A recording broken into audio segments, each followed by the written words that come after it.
रहमतुल्लाह।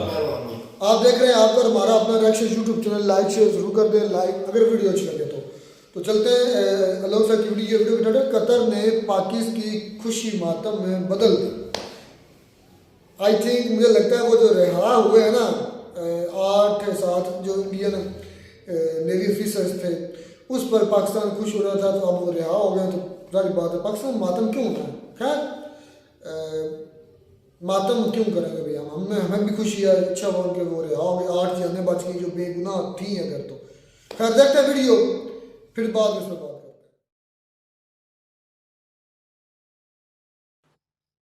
नमस्कार दोस्तों, डीडी रेड के एक और रिएक्शन वीडियो में आप सभी का स्वागत है। मैं हूं आलोक। तो आज जो है वो मिक्स रिएक्शन लेकर आया हूं मैं, जो कतर से हमारे नौसैनिक, पूर्व नौसैनिक जो छूट कर आए हैं, जिनको फांसी की सजा हो गई थी, वो सकुशल घर वापस आ गए हैं। 7 लोग वापस आ चुके हैं, एक बचे हुए हैं वो भी 2-3 दिन में वापस आ जाएंगे। तो ये बहुत बड़ी डिप्लोमेटिक विक्ट्री कही जा रही है पूरी दुनिया में। अब इस पर पाकिस्तान और बाकी एक्सपर्ट्स का क्या कहना है, जो यूट्यूबर्स हैं उनका क्या कहना है, ये सुनने में बड़ा मजेदार आएगा। तो शुरुआत करते हैं पठान भाई से, चलिए। एलएनजी जो है उसकी डील की वजह से उनको छोड़ दिया गया। अब कतर जो है वो पैसों के लिए, लेकिन भाई हकीकत कुछ और है। हकीकत यह है कि उनके ऊपर जो इल्जामात लगाए थे वो सरासर झूठ थे।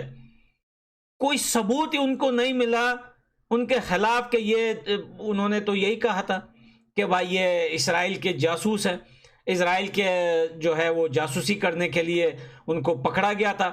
और फिर इतने महीने रखने के बाद ना कोई अनाउंसमेंट किया उन्होंने, ना कोई मीडिया पे बताया कि हाँ हमें ये सबूत मिला है, ये प्रूफ मिला है।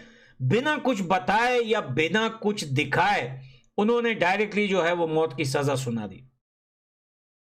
तो 16 महीने के, देखे मैं अभी एक चीज बताऊं आप लोगों को कि हिंदुस्तान ने एलएनजी या कोई भी कॉन्ट्रैक्ट हो वो कतर के साथ रिन्यू करके या फिर दोबारा करके उनको नहीं छुड़ाया।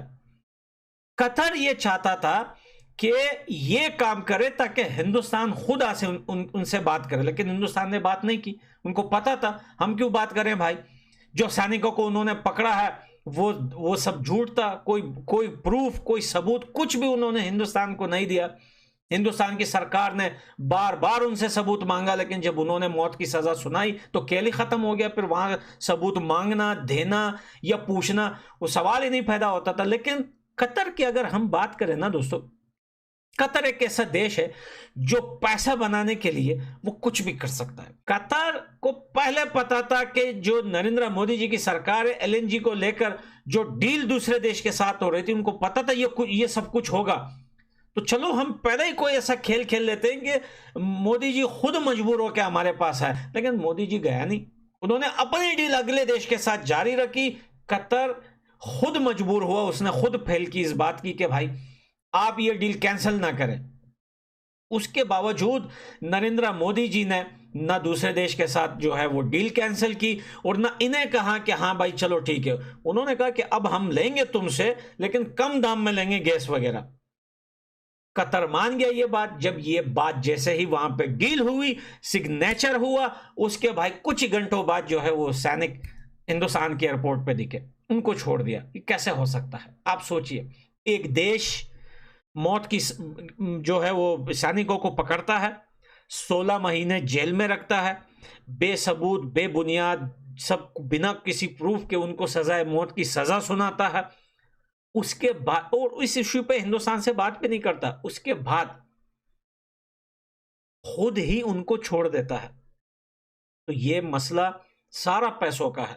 पाकिस्तान तो इन सैनिकों को लेके काफी ज्यादा खुश हो रहा था कि भाई हिंदुस्तान के सैनिकों को देखो भाई मौत की सजा सुना दी, मजा आ गया भाई, कतर ने ये कर दिया, अब लटका देंगे, ये कर देंगे, हिंदुस्तान कुछ नहीं कर सकता। भाई मैं पाकिस्तान को एक बात बताऊं, यहां पे दुनिया बदल चुकी है। ये पुराना जो आप सिस्टम चला रहे हो ना, ये वो सिस्टम नहीं रहा अभी।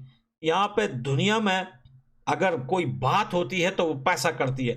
दुनिया का अमीर से अमीर आदमी ना, जिनके पास पैसा है, उसको पीएम बनने की जरूरत नहीं है कि वो दुनिया उसकी बात सुने। पैसा आगे करेगा तो बात दुनिया सुनेगी। तो हिंदुस्तान के पास पावर है इस टाइम, ग्लोबल पावर है और ग्लोबल पावर बनेगा भी।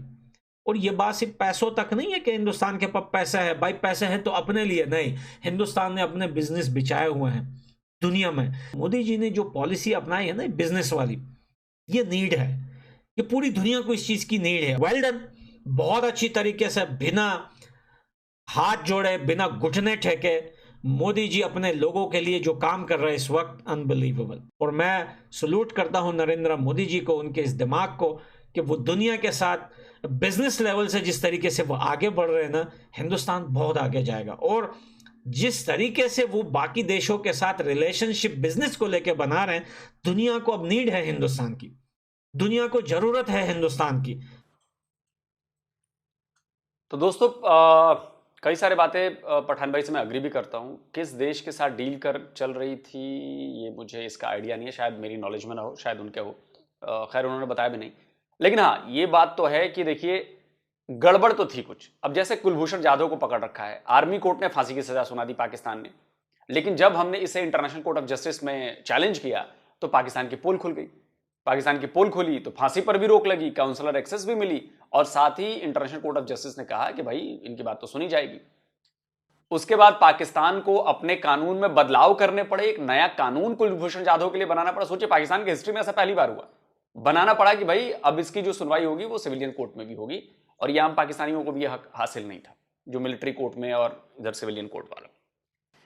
तो इससे आप समझ सकते हैं कि कतर ने भी यही किया। कतर के पास भी कोई सबूत नहीं था, उसने एक तरफा फैसला दे दिया। भाई देखिए अगर किसी देश पर आप आरोप लगाते हैं, जैसे कनाडा ने लगाया हम सबूत मांग रहे हैं सबूत नहीं दे रहा है, अमेरिका ने लगाया सबूत नहीं मिल रहे हैं, कतर ने लगाया हमने सबूत मांगे नहीं दिया है, एक तरफा फैसला कर दिया कि फांसी पर। अब इसको जरा उलट दीजिए, मैं किसी कतर के बंदे को पकड़ के यहां पे एक तरफा फैसला सुना दूं, बस कतर हमसे सबूत मांगता रह जाए, कतर कहे कि भैया इंटरनेशनल कोर्ट में आ जाओ, ये कर लो करो। अब इसका नेक्स्ट स्टेप होता अगर ये लोग वापस नहीं आते ना, तो मुझे ऐसा लग रहा है, मुझे नहीं पता कि ऐसा होता, लेकिन मेरे हिसाब से ये इंटरनेशनल कोर्ट ऑफ जस्टिस में मामला जाता और फिर वहां पे तो कतर को सबूत देने पड़ते ना। तो जो पाकिस्तानी अभी भी ये कह रहे हैं कि नहीं ये तो ठीक है लेकिन जासूस थे, ये तो भाई आपको सबूत देना पड़ेगा ना, आपको साबित करना पड़ेगा। कुलभूषण जाधव को अभी तक आप साबित नहीं कर पाए कि वो जासूस था। आपके कहने ना कहने से आप कहते रहिए, जहां पे साबित करना है आपको वहां पे साबित करना पड़ेगा ना, और सामने वाले पक्ष की भी तो बात सुननी पड़ेगी। मैं एक तरफा किसी को सजा दे दूं, ठीक है, ये तो सही बात नहीं है ना, ये लीगल ही नहीं है। भाई सामने वाला भी सबूत पेश करेगा, सामने वाला आर्गुमेंट करेगा। कोर्ट में क्या होता है, दोनों पक्ष के लोग होते हैं ना। कतर में तो दोनों पक्ष के लोग थे नहीं, एक तरफा मामला था। कुलभूषण जाधव में भी हम कह रहे हैं कि भैया हमारा इंडियन वकील जाने दो, वहां पे केस लड़ने दो। पाकिस्तान तैयार ही नहीं हो रहा, क्योंकि पता है कि जैसे इंटरनेशनल कोर्ट ऑफ जस्टिस में आ रहे, पाकिस्तान की कोर्ट में आकर इंडियन वकील हरा देगा आपको, बदनामी अलग होगी। तो ये और प्रॉब्लम। तो ये बात बिल्कुल सही है कि प्रॉब्लम थी, और कतर अगर ज्यादा करता तो हम इंटरनेशनल कोर्ट ऑफ जस्टिस में जाते और वहां पर कतर को सबूत देने पड़ते, और नहीं दे पाते तो फिर इंटरनेशनल बेइज्जती होती कतर की, और उस पर झूठ बोलने ये करने। अब ये है कि मामला सेटल हो गया, तुम भी खुश रहो हमें भी खुश रहने दो, ये चीज हुई। Just before the elections, Prime Minister Modi won a huge diplomatic success. ये बहुत बड़ी डिप्लोमेटिक कामयाबी है कि आप अपने 8 जो बंदे जिनके ऊपर जासूसी का इल्ज़ाम है और उनकी अदालत ने उनको सजाए मौत दी है, ठीक है जी। और मुझे ऐसे लग रहा है इसको अगर अनफोल्ड किया जाए, द कतरीज न्यू कि ये लोग जो हैं they were there for some reason, that was not good reason. उन्होंने उनको फाइनल डेथ सेंटेंस सुना दी, एंड डेथ सेंटेंस सुना के उन्होंने इंडिया के ऊपर एक एहसान भी कर दिया, ठीक है। सो इट्स वेरी क्लियर, ठीक है। But remember, for the government, for the prime minister, एहसान किया चीमा साहब, ये आपकी फ्रस्ट्रेशन बोल रही है कि एहसान किया। आप ये साबित करना चाहते हो देखो एक मुसलमान देश है और देखो उसने भारत पर, हिंदुओं पर एहसान कर दिया। जी कोई एहसान नहीं किया है, कोई एहसान नहीं किया है। उनको पता था कि ये मामला अगर इंटरनेशनल कोर्ट ऑफ जस्टिस में जाएगा वो एक्सपोज हो जाएंगे, और एक्सपोज होंगे तो दुनिया भर में उनको और जो कुछ लोग दोस्ती और भरोसा ही है ना वो कायम नहीं रहेगा, इसलिए ऐसा हुआ। और आप करें कि ऐसे काम के लिए गए, अरे भाई वो कतर की कंपनी थी, कतर की कंपनी ने हायर किया, उसका सीईओ भी गिरफ्तार हुआ, उसको तो 2 दिन में छोड़ दिया। मतलब उसके सीईओ को कुछ नहीं पता, कंपनी का मालिक है उसको कुछ नहीं पता। ये कोई जाके छुप के तो नहीं रह रहे थे ना, वहां पे काम कर रहे थे, जाके कंसल्टेंसी दे रहे थे। अपने लोगों को बचाना जो है ना, that is the most important thing. ठीक है जी, वो सबसे ज्यादा इसके हवाले से इम्पॉर्टेंट है। अब किस हद तक वो क्या हुआ, जारी बात है कतर ने सारी इंफॉर्मेशन तो शेयर नहीं की, ठीक है जी, लेकिन ये कहा जाता है कि कतरी अथॉरिटीज ने इंडियंस को नहीं सुना, लेकिन they did listen India politically, they did listen India diplomatically, they did listen India on a personal relation, but they didn't listen India on the terms of legality of a crime. Prime minister Modi का जो personal relationship है, personal touch, आपको पता है मोदी साहब जहां जाते हैं जप्पी शप्पी बात, पर्सनल टच की बात, जो लीगैलिटी पे अगर नहीं सुना तो ये तो गलत है ना। मैं आपको पकड़ लूं और आप पर केस चला दूं और कर दूं और आपके वकील की बात ही नहीं सुनूं या आपके तरफ का बात ही नहीं सुनूं मैं, तो ये तो गलत है ना। ये इंसाफ कहां से हुआ? इंसाफ तो तब होगा जब दोनों पक्षों की बात सुनी जाएगी, जब कोर्ट में केस चले तो दोनों तरफ के वकील हों। लेकिन ऐसा नहीं हुआ क्योंकि पता था कतर को कि फंस जाएगा वाले ने बंदों के साथ। अगर कोई नहीं भी नजदीक आ रहा तो उसको पकड़ के नजदीक कर लेते हैं जिसको उन्होंने करना हो, ताकि जो जस्ट क्रिएट एन ऑप्टिक्स, आप उससे ऑप्टिक्स क्रिएट करते हैं इंडिया के। गजब जलते हैं चीमा जी, आप गजब जलते हैं यार चीमा जी। अब मजबूरी में आपको तारीफ करनी पड़ी है, लेकिन आपकी जलन दिख रही है। अमेरिका सुपर पावर है ना। जो बाइडन आके मिलता है ना गले मोदी जी से, सुपर पावर का बंदा आके गले मिलता है, और मोदी जी जबरन, मतलब अरे कुछ तो स्टैंडर्ड रखो चीमा जी। हमने देखा है कि आपका जो पीएम था अनुराग काकड़, वो कोप 20 में कहां पे खड़ा था, वो पीछे 8वीं लाइन में, और मोदी जी सबसे अगली लाइन में खड़े थे। जबरन था। ये जबरदस्ती गले लगाने का नतीजा होता है। मैं आपको जबरदस्ती गले लगाने लगूं तो आप मेरी बात मानने लगेंगे? कैसे लॉजिक देते हो यार। एक फ्रैंकली स्पीकिंग कतर ने एक एहसान कर दिया, नाउ रिटर्न, अब इंडिया इसको रिटर्न करेगा कहीं ना कहीं पे। कैसे करेगा मुझे नहीं पता उस चीज़ का, लेकिन इंडियंस बड़े परेशान थे जब ये वर्डिक्ट आई, ठीक है जी, और उनको ये था कि अगर इन लोगों को वाकई सजाए मौतें हो जाती हैं, they give them, they take them to the gallows, अगर इनको फटे चढ़ा दें एंड देन डेड बॉडीज वापस आएँ, तो ये बहुत बहुत बड़ी चीज़ हो, खतरनाक चीज़ होनी थी। लेकिन क्योंकि ये नेवी के लोग थे, वन, सेकेंड, इंडियन गवर्नमेंट इसको पर्सनली परसू कर रही थी, ठीक है जी, और परसू इस तरह कर रही थी कि पिछले साल नवंबर के अंदर इंडियन गवर्नमेंट ने वहाँ पे एक केस भी फाइल किया हुआ था, ठीक है जी, और इस जिसे वो कहते हैं ना, फिर दिसंबर के अंदर वो जो डेथ सेंटेंस थी उसको लिफ्ट कर लिया गया था, ठीक है जी, और 8 अभी ये जो लोग आ गए हैं, जिसे वो कहते हैं ना, आप ये कह सकते हैं कि जो एक इंडिया ने डिप्लोमेटिक आउटरीच की कतर तक, वो एक इम्पॉर्टेंट चीज़ थी, ठीक है जी, जिसे वो कहते हैं ना मोदी है तो मुमकिन है, दे यूज दिस वर्ड, उनकी पार्टी के लोग, some sections of the media, some sections of the civil society which they believe कि ये वो चीज़ है, और जिसे वो कहते हैं ना जान बख्शी भी हो गई। लेकिन एक चीज़ इंडियन मीडिया बड़ा गलत कर रहा है, और वो ये है कि they are showing their pictures, उनकी पिक्चर्स दिखा रहे हैं। पर्सनली आई वुड, मैं वो कहूँगा कि उनकी पिक्चर्स नहीं दिखानी चाहिए थी। उसकी वजह ये है कि then these people have to do jobs, these people have to, इनकी आगे उनकी पर्सनल लाइफ्स भी मुतासर हो सकती हैं, ठीक है। तो सरेंडर करते हुए जनरल नियाजी को 93,000 लोगों के साथ पूरी दुनिया ने देखा, तो उसने तो बड़ी अच्छी जिंदगी गुजारी पाकिस्तान में। क्या दिक्कत हुई उसको? कोई दिक्कत हुई उसको? किताबें लिखी उसने, मर गया, कौन सी दिक्कत हुई उसको? और इसमें क्या बुरी बात है भाई? इसमें क्या बुरी बात है? वो सोल्जर्स हैं और नौकरी करनी, नौकरी करने नहीं गए थे वो, उनकी एक्सपर्टीज थी उसमें, सबमरीन में उनकी एक्सपर्टीज थी। उस कंपनी ने उनको उस एक्सपर्टीज के लिए हायर किया था। अच्छी खासी पेंशन मिलती है, अच्छी खासी लाइफस्टाइल है उनकी, क्या जरूरत है उनको नौकरी करने की? हाँ, लेकिन उनकी एक्सपर्टीज उसमें है, वो एक्सपर्टीज को आगे बढ़ाना चाहते हैं, करना चाहते हैं, और उसके बदले अगर उन्हें पैसे मिले तो क्या बुराई है इसमें? वो डिफेंस की कंपनी थी ना, अल्दहार, आपको भी पता ही है। वो सबमरीन के प्रोजेक्ट पर काम कर रही थी, ये भी आपको पता है। अब उसमें जाके आपकी एक्सपर्टीज तो काम नहीं आएगी ना। वो तो जो नेवी वाला बंदा होगा, सबमरीन की एक्सपर्टीज वाला होगा, उसी की काम आएगी।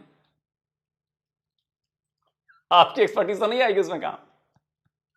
देन लोग इनको जो आगे देख रहे होते हैं वो जिसे वो कहते हैं ना, वो चीज़ें भी हैं। सो और ये एक तो जारी बात है, जब उनकी पिक्चर सामने आएंगी तो that won't look nice, one thing. Secondly, इन लोगों को जॉब्स चाहिए। इंडिया बहुत स्ट्रांग नजर आता है, बहुत स्ट्रांग है। और बाकी इसमें कोई शक नहीं है कि इस वक्त वाशिंगटन डीसी के अंदर यहूदी लाबी के बाद दूसरी स्ट्रांगेस्ट लाबी, बल्कि मैं ये शायद ये भी कहने में मुबालगा राय नहीं होगी कि हो सकता है कि इंडियन लाबी इजराइल की लाबी, यहूदी लाबी से भी आगे जा चुकी है, इसमें कोई शक नहीं। उसकी वाज़ेह मिसाल सामने नजर आ रही है प्रेसिडेंशियल कैंडिडेट।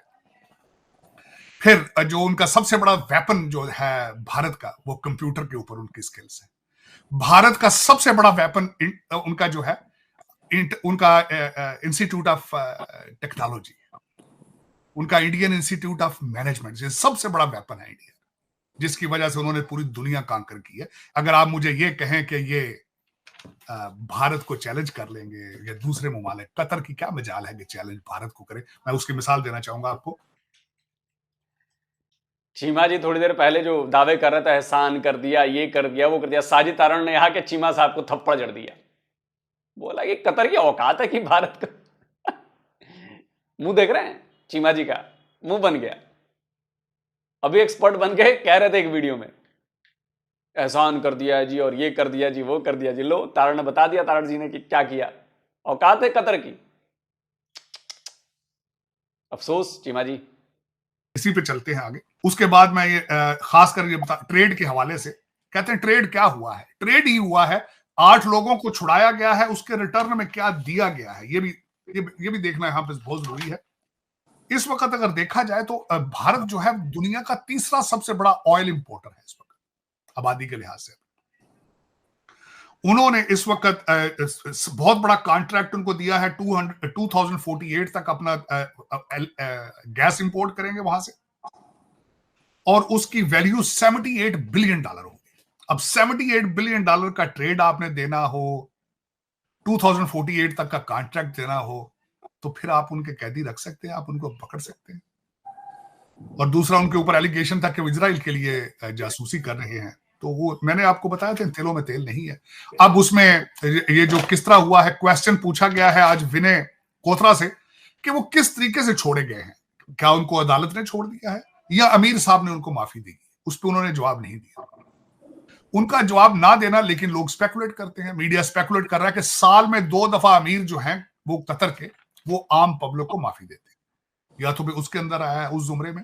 दूसरा, यहां पे ये बताना चाहूंगा कि मोदी साहब ने खुद कतर गए थे, कतर का उनका दूसरा दौरा है 2016 के बाद। मोदी साहब ने खुद जो है अमीर अल थानी से रिक्वेस्ट की थी कि इन लोगों को सीरियस लिया जाए। तो या तो फिर उन्होंने अदालत को कहा है या उन्होंने खुद इसको माफी दी है, दो ये स्पेकुलेशन है। इफेक्टिव डिप्लोमेसी जिसका आज का जो लफ्ज मैं पहले भूल रहा था, उसमें कहा जाता है victory for quiet and mature diplomacy. ये आज लफ्ज इस्तेमाल किए जा रहे हैं मीडिया में ये 8 लोगों की रिहाई के हवाले से। तो ये सारी चीजों का देखिए, अगर देखा जाए तो ये मोदी साहब ने ही डॉक्टर जयशंकर को पिक किया था। Doctor Jaishankar is a bureaucrat, लेकिन अल्टीमेटली उनकी आपस में अलाइनमेंट मौजूद है, अंडरस्टैंडिंग मौजूद है, टीम वर्क है, तो तभी ये सारी चीजें अकम्प्लिश हो रही है। देखिए, सीधी सी बात है, ये भारत की डिप्लोमेटिक विन है, और दूसरी तरफ मोदी जी का पर्सनल, मोदी जी की विन भी है, क्योंकि पर्सनल रिलेशन में बहुत ज्यादा भरोसा करते हैं वो। और मैं तो ओवरऑल कहूंगा, चाहे माफी दे के छूटे, चाहे कैसे भी छूटे, किसी डील से छूटे, अरे किसी भी तरह छूटे, छूट कर घर वापस आ गए ना, आए ना। क्यों नहीं डॉक्टर आफिया सिद्दीकी को छुड़ा लिया पाकिस्तान में, बता दो, इकलौती बंदी थी। दूसरी बात, फांसी तो कुलभूषण जाधव को भी दे दी गई थी ना पाकिस्तानी कोर्ट ने, मिलिट्री कोर्ट ने, क्यों नहीं चढ़ा दिया अब तक फांसी पर? इतने साल हो गए। कंपेयर तो बनेगा ना चीमा जी, कंपेयर तो बनेगा ना। चढ़ा देते, साबित कर दिया आपने कि वो जासूस था। जब कुलभूषण को, एक सिंगल बंदे को आज तक आप साबित नहीं कर पाए, दुश्मन देश होते हुए भी, कतर हमारा दुश्मन देश नहीं है, हमारे उससे रिलेशन अच्छे हैं, साबित तो वो भी नहीं कर पाते, और हम कोर्ट से लड़कर वापस ले आते। तो कतर ने भी सोचा कि कहां बेइज्जती कराएं, चलो ऐसे ही कर दे, विन विन सिचुएशन दोनों के लिए हो जाएगी। यही हुआ है। तो ये एक बड़ी ज़बरदस्त डिप्लोमेटिक अचीवमेंट है मैं समझता हूँ भारत की, और जिस तरीके से भारत के वज़ीर आज़म ने पर्सनली इस मामले को अमीर के क़तर के साथ उठाया, वो भी काबिल तहसीन है कि भारत अपने शहरियों की फ़िक्र करता है। और इस किस्म के, और फिर ये भी हमने देखा है कि क्योंकि भारत का असर रसूख खलीजी ममालिक में काफ़ी बढ़ भी गया है पिछले 10-15 सालों में, तो उससे ये भी वाज़ेह होता है कि क़तर ने भी ओबलाइज किया भारत के वज़ीर आज़म को, क्योंकि भारत के वज़ीर आज़म ने पर्सनली उनसे रिक्वेस्ट की पिछले साल जब उनकी मुलाकात हुई, जिस तरह मैंने पहले कहा यूएई में, जहां क्लाइमेट समिट हो रही थी COP 28, तो उसमें उन्होंने उनसे पर्सनली दरख्वास्त की। तो उस लेवल पे जब दरख्वास्त हो जाए तो फिर ऑब्वियसली जो कंसर्न दूसरे साइड होती है उनके लिए ज़रा मुश्किल हो जाता है ना कहना, लेकिन और अमीर उनके पास अथॉरिटी थी, तो उन्होंने उसको 8 जो नेवी के ऑफिसर्स थे उनको माफ़ कर दिया और अब वो भारत पहुंच गए हैं। तो मैं सिर्फ कहना ये चाहता हूँ कि कुछ चीज़ें जो हैं वो हम अपने दुश्मन मुल्क से भी सीख सकते हैं कि किस तरह वो अपने शहरियों को जहाँ कहीं भी हैं उनके मफाद को लुक आफ्टर करते हैं, उनकी हिफाजत करते हैं। मतलब भारत से दुश्मनी रखने वाले, भारत की उपलब्धियों पर जलने वाले, फ्रस्ट्रेट रहने वाले ऐसे लोगों को जब हम तारीफ करते हुए देखते हैं ना, तो बड़ा अच्छा लगता है कि उफ, ऐसी हालत कर दी भारत ने, ऐसा काम कर दिया भारत ने, ऐसी अचीवमेंट कर दी भारत ने कि तुम्हें मजबूरी में तारीफ करनी पड़ रही है। एम्बेसडर अब्दुल बासित साहब, आपको मजबूरी में दिल पर पत्थर रखकर तारीफ करनी ही पड़ रही है, क्योंकि आपका देश तो ऐसी अचीवमेंट कर नहीं पाया बेचारा। तो दुश्मन भी जब तारीफ करे ना, तो समझिए कि काम हुआ है फिर। और ये तो एम्बेसडर रह चुके हैं, भारत में रहेंगे भाई। अब ये क़तन नहीं कह रहा कि हम ऐसा नहीं करते, लेकिन ये एक अच्छी एग्जाम्पल हमारे सामने सेट हुई है, और इसमें जो है कहना पड़ता है कि मोदी साहब ने बड़ा एक्टिवली इसमें रोल प्ले किया। और उसके बाद ऑब्वियसली जहाँ भारत का वहाँ कतर में मिशन होगा, उन्होंने भी बड़ा इम्पोर्टेंट रोल प्ले किया होगा। भारत के वज़ीर ख़ारजा जयशंकर साहब ने भी अपना रोल प्ले किया होगा। तो एक इज्तिमाई तौर पे कलेक्टिव एक एफर्ट थी जिसने पॉजिटिव रिज़ल्ट भारत के लिए दिए। तो खलीजी ममालिक को यही एक कम अज़ कम ये भी एक अहम इवेंट, एक ऐसी चीज़ हुई है जिससे ये साबित होता है कि भारत अपने जो है कहाँ कहाँ उसका नेटवर्क फैला हुआ है इन सारे मामलात में, और वो इसराइल के बिहाफ पे किसी भी मुस्लिम मुल्क के ख़िलाफ़ काम कर सकता है। तो ये बात भी याद रहनी चाहिए। चलते चलते भी एजेंडे के लिए तो बोलना ही था इजराइल के बिहाफ पे, जरा ये छोड़िए सर। और देखिए सबसे बड़ी बात ये है कि सारे नेवी के फॉर्मर ऑफिसर्स जो हैं वो छूटकर घर आ गए हैं, उनकी फैमिलीज खुश हैं, भारत खुश है।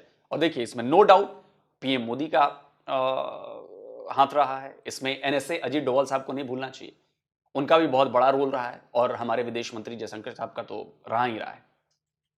जयशंकर साहब मुझे लगता है कि भारत के इतिहास के सबसे कामयाब विदेश मंत्री हैं। और मुझे तो सुषमा जी की याद आ रही है। सुषमा जी का कोई एक ट्वीट था कहीं पे, वो भी बड़े ऐसा काम करती थी, तो उन्होंने कोई एक ट्वीट किया था कि भाई अगर कोई भारतीय मार्स पर भी पहुंच गया ना तो उसे भी हम बचाकर वापस लाएंगे। तो सोचिए ये मेंटालिटी है, भारत बदल चुका है। भारत अब अपने शहरियों की सुरक्षा के लिए हर वो कदम उठाएगा जो उसकी जरूरत है। वो चाहे आप देखिए इतने सारे ऑपरेशंस हुए दूसरे देशों में, हमारे सैकड़ों लोग, हजारों लोग फंसे हुए थे, हर काम भारत ने आगे बढ़कर किया, दूसरे देशों को, लोगों को बचाया भाई, सीरिया से, यहां से, वहां से, पता नहीं कहां कहां से निकाल कर लेकर आए हम अपने लोगों को। तो अब वो पहले वाली बात नहीं रह गई कि हम हाथ पांव बंधे होते थे हमारे, हम कुछ कर नहीं सकते। हम बहुत कुछ अब कर सकते हैं और उसका असर दिख रहा है। और ये जितने पाकिस्तानी एक्सपर्ट आए इन सब ने तारीफ की, लेकिन मुझे पता है कि वो कितने बुझे हुए मन से तारीफ कर रहे थे। नहीं बोलेंगे क्योंकि वर्शिप भी इंडियन चाहिए, मजबूरी है। तो भाई देखिए भारत की जो विदेश नीति है उसकी चर्चा सिर्फ भारत में नहीं है, उसकी चर्चा सिर्फ पाकिस्तान में नहीं है, उसकी चर्चा पूरी दुनिया में है। अगर नरेंद्र मोदी को दुनिया भर में सबसे पॉपुलर लीडर के तौर पर देखा जा रहा है, जो उनकी पॉपुलैरिटी है 76% की, लगातार शायद तीसरे साल चौथे साल भी, तो वो यूं ही नहीं देखा जाता। कोई मुंह देख करके इंडिया बहुत बड़ी मार्केट है और इंडिया में तो ये है तो मोदी जी को पॉपुलर बना दो, नहीं, ऐसा नहीं। काम देखकर दिया जाता है। हमने अभी कितने पायरेट से शिप्स को बचाया है, उसमें हमारे भी थे, ईरानियन भी थे, पाकिस्तानी भी थे, उसमें कार्गो शिप भी थे दूसरे देशों के। तो हमने अपनी ताकत दिखाई है। हमने बिजनेस करके इन्वेस्टमेंट लाकर दुनिया को दिखाया है कि ये हमारी पॉलिसीज हैं। हमने अमेरिका के लाख विरोध करने के बाद भी हमने रशिया से पेट्रोल लिया, फ्यूल लिया, हमने ईरान से लिया। क्यों लिया? क्योंकि हमारी फॉरेन पॉलिसी इंडिपेंडेंट है, हम किसी का गुलाम नहीं है। और हमने ऐसी स्थिति बनाई है अपनी कि आपको मेरी बात सुननी पड़ेगी, और ऐसे कैसे नहीं सुनेंगे। और हम गलत रास्ते इख्तियार नहीं करते हैं कि हमें डॉलर्स लेने हैं तो चलो हम अफगानियों के खिलाफ जो है वो अमेरिका का साथ दे देते हैं। हमें डॉलर्स लेने हैं तो चलो अफगान रिफ्यूजियों को बुला लेते हैं कि उनके बदले डॉलर्स मिलेंगे, और उसके बाद जब डॉलर्स आने बंद हो जाते हैं तो अफगानियों को लात मारकर बाहर निकाल दो। भाई, हम ऐसे काम नहीं करते, हम लालच में काम नहीं करते। अगर हम ईरान की भी मदद कर रहे हैं, भूटान की भी मदद कर रहे हैं, हम श्रीलंका की मदद कर रहे हैं, अगर हम नेपाल की मदद कर रहे हैं, तो ये हमारा फर्ज है। हमारा उसके पीछे कोई लालच नहीं है कि हम मदद कर रहे हैं। मालदीव्स में हमारे खिलाफ इतनी चीजें हुई, फिर भी हमने मालदीव में करोड़ों रुपए दिए हैं, 600 650 करोड़ रुपए के उसमें। तो इसकी तारीफ तो आपको करनी पड़ेगी ना। और आप भी जानते हैं दिल में अंदर ही अंदर, जितने भी पाकिस्तानी हैं, कि भारत की पोजीशन कहां पहुंच चुकी है और आप कहां पर हैं। आप तो नेगोशिएट भी नहीं कर सकते, आपको शर्तें मान लेनी होती हैं कि आपके सामने ये मानना है। आपके सामने ऑप्शंस भी नहीं रखते दूसरे देश। वो कहते हैं कि ये करना है, आप कहते हो ठीक है सर करना है। अमेरिका कहता है कि ईरान से डील कैंसिल करनी है पाइपलाइन की, तो आप करते हो। अमेरिका ने आपके सामने ऑप्शंस नहीं रखे। ये फर्क है भारत और पाकिस्तान में। इसलिए कंपेयर करना बंद कर दीजिए और जलना बंद कर दीजिए यार। अपने देश को देखो ना आप लोग। कमेंट करके जरूर बताएं आपका क्या कहना है। जल्दी मिलता हूं एक और नए वीडियो के साथ। नमस्कार। तो जी दोस्तों, वीडियो भी खत्म। भाई हमें कोई दुख नहीं है, हमें कोई मातम नहीं है। लोग साहब ने जो टाइटल लिखा उस पर पहले बात करो। नहीं, मातम हमें क्यों करें? या तो पाकिस्तान की हुकूमत ने उनको पकड़ाया हुआ है, कतर के अंदर जाके कहा कि ये रोज उनके जासूस पकड़े गए हैं, इनको पकड़ने में सजाए मौत दो। या इस तरह पाकिस्तान किया हो तो इंडिया ने छुड़ा लिया हो तो फिर तो हम कहेंगे हमें तो मातम आ रहा है, हम मातम कर रहे हैं। जब ना पाकिस्तान ने पकड़ा, ना पकड़ाया, ना पाकिस्तान को केस किया, पाकिस्तान क्यों मातम करे? हमें क्या जरूरत है? इंडिया के बंदे थे, इंडिया जाने, इंडिया ने छुड़ा रहे, इंडिया जाने, घर चले गए, अच्छी बात होगी। हम क्यों मातम करेंगे भाई? ऐसे ही पाकिस्तान मातम कर रहा, मीडिया भी अपने 2-4 व्यू बढ़ाने अजीब बात कर देते पाकिस्तानी लोग। इस पर हमें कोई इतराज नहीं, अच्छा लगता है। हमें कुछ भी इतराज नहीं। जेल में थे हमें तब भी कोई इतराज नहीं, बरी हो गए हमें तब भी कोई इतराज नहीं। नेबर हमें कोई इस बात पे इशू नहीं है कि अगर वो चले गए तो यार इसमें हर खुशी की बात है। हमें कोई इतराज के बंदे थे भाई, कतर ने उनको सजा दी, उन्होंने कोशिश की। बाकी मेरे सवाल है, वो जो अफगानी भाई मैं बात खाना था, वो अफगानिस्तान पहले नंबर पे बंदे को अपने गिरबान में झांकना चाहिए। आप हमें तो कहते रहते वो डिपेंड आप अमेरिका पे ये, चाइना पे ये, आप अपने घर में जाकर देखे सारा गिरवी अफगानिस्तान तो चाइना को आपने कर दिया है। सारा क्या अफगानिस्तान तो गिरवी पड़ा, चाइना क्या नहरी निजाम वो बना रहे, मिल्ला फैक्ट्री वो लगा रहे, तेरे मुल्क को वो चैरी चला रहे, चाइना के ऊपर बात कर रहे ना भाई। आप भी तो ऐसे कर रहे हो भाई। अफगानी हमें तो चलो करते हैं, हम तो चलो हो भी गए, क्या भी गुजर भी गया, हो भी गया। अच्छा, पहले अपने घर को देख रहे, अफगानिस्तान को चला कौन रहा है?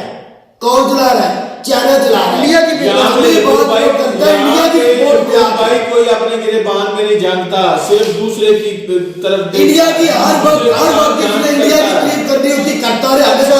एक और बात है अफगानिस्तान देखो जाकर लोग सर ने ये बात की कि जो कतर ने 8 नेवी ऑफिसर छोड़े हैं, इस पर कतर को मुंह खानी पड़ी क्योंकि कतर सब वो बातें मैं उनकी कर रहा हूँ, मैं अपनी कर, मुझे ना कुछ कहना। के मतलब कि उनको सबूत देने पड़ने थे, और हम अगर इंटरनेशनल कोर्ट ऑफ जस्टिस में जाते तो उधर कतर के पास कोई वैलिड सबूत नहीं थे, जिसकी वजह से कतर ने छोड़ दी है। लेकिन इसके बरअक्स मैं इसके बरअक्स सोचता हूँ, ये मेरे ख्याल में पीएम मोदी साहब की डिप्लोमेटिक विन है। आई थिंक ये पीएम मोदी के कहने पर ये रहा हुआ है, ना कि सबूत की अदम दस्तियाबी। वैसे एक बात अगर कर लेना, फर्ज कर उनके पास कोई सबूत भी नहीं थे, वो अल्लाह ना करे, वैसे मैं कह रहा हूँ मतलब उनको सजा मौत दे भी देते तो आप कोर्ट में, इंटरनेशनल कोर्ट में केस भी कर लेते, तो उन्होंने तो फिर उनको सजा मौत दे देनी, वो तो मर जाने। फिर इतना आसान नहीं होता है यार, नहीं वैसे इतना आसान होता है। आज तक हम लोग भी कह रहे हैं कुलभूषण को हम सजा मौत दे चुके हो। यार बात तो सुन लो, हमने क्यों नहीं दी कुलभूषण? इतना आसान है, कितने सबूत हमारे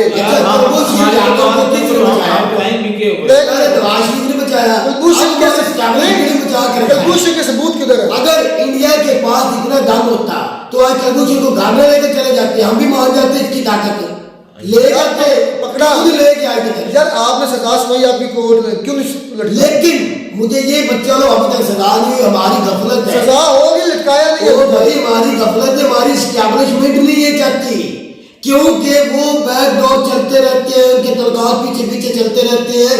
आप समझदार हैं, समझ सकते हैं। बाकी नवाज शरीफ का दौर था, नवाज शरीफ ने उसको रिलीफ दिया क्योंकि इंडिया के साथ उसका तलकात है, इंडिया में उसकी जायदाद है, इंडिया में उसका आज भी घर है नवाज शरीफ का। भाई नवाज शरीफ ने इंडिया में कह रहे हैं? जी नहीं इस जगह पे आज भी मैं पक्का बता दूंगा, मैं तुझे सबूत के साथ सर्च करके बता। आज भी जगह है वहां पे। नहीं यार, पिछले नहीं, दिनों 2023 के स्टार्टिंग में हमने एक वीडियो की थी, वो घर जाकर के घर के बाहर वीडियो सिख सरदार भाई ने बना के दिखाई थी हमें, ये नवाज शरीफ का घर हुआ करता था भाई। अब तो पाकिस्तान में है ना, अच्छा वो दादा परदादा भाई इसी तरह हम भी कहते इंडिया में कभी हमारी जिदा थी, इंडियन कहते हमारा वो घर है, वो है, वो मैं मानता हूँ, अभी भी है, इस तरह मैं कह रहा हूँ। अच्छा तो भाई अगर कुलभूषण की अगर इतनी वो ना गुनहगार होता तो उसको इंडिया छुड़ा के लेने जाता, जैसे कतर के छुड़वा लिए, मानते भी छुड़ा लिया आपने, थोड़ा तो सोचे। अगर कुलभूषण में गुनाह था तो क्यों चलो पाकिस्तान से उसको सजा मौत नहीं दे सका? सजा मौत होगी, लेकिन यार मतलब सजा मौत अमल दरामद नहीं कर सका, वही फिर इंडिया छुड़वाने लगता। इतनी बड़ी कंट्री, स्ट्रॉन्ग कंट्री, दुनिया की पावरफुल कंट्रियों में नाम आता है, फिर लेके चले जाते कुलभूषण को इंडिया, क्यों नहीं लेके गए? क्यों नहीं लेके आए? किधर गए? बताओ मुझे, जवाब दे दे। अच्छा, कतर से जो 8 ले गए, पाकिस्तान से 1 भी नहीं लेके जा। मेरा भी एक सवाल है, बात करते हैं, सवाल है। आलोक साहब ने ये बात बिल्कुल सही की, इंडियन किसी लॉयर को पाकिस्तान क्यों नहीं इजाजत देता वो पाकिस्तान के अंदर कुलभूषण का मुकदमा, हक तो है कुलभूषण के वकील भी हो, है ना? ये आर्मी अदालत में काम चला गया, पाकिस्तान में नहीं अब रहा। चले आर्मी अदालत में केस चला गया था, तो वहां पे केस है, पाकिस्तान इंडियन का वकील भी गया था, पाकिस्तानी वकील भी गए थे, तो वो उधर केस भी चला था तो छुड़वा के ले जाते। अब पाकिस्तान में नहीं वो उसको कुछ होगा, पाकिस्तान के अंदर। एक मिनट, चले मैं वो आईसीजे की बात नहीं कर रहा, आईसीजे के इंटरनेशनल कोर्ट ऑफ जस्टिस की बात नहीं कर रहा। पाकिस्तान का जब उसमें केस लगा, जाहिर बात जो होता है ना, गुनाहगार होता है, उसको भी हक होता है कि वो अपना वकील करे अपने तरफ से कोई। भाई जब तलकात ही खत्म है फिर वकील कैसे आ सकता? मुझे आप नशे पर तो ऐसे जो है ना होते हैं।